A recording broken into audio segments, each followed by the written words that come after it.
Magandang araw po sa inyong lahat.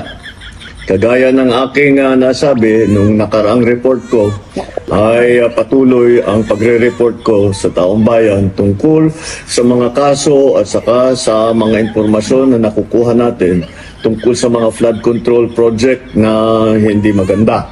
At kaya ngayon ay nais kong ipalaman sa ating mga kababayan na ang ICI at saka ang DPWH ay lahat ng nakuha nila na informasyon ay ire-refer, ibibigay na sa ombudsman para imbestigahan ng ombudsman. Ito ay tungkol sa mga informasyon ng dating Speaker Martin Romualdez at saka ni Saldico. Pag nakita lahat ng ebidensya, baka mag-file ng kaso ng plunder o anti-graft o indirect bribery. Malakas naman ang loob natin na yung ombudsman, ang ginagawa lamang ay sumusunod sa ebidensya.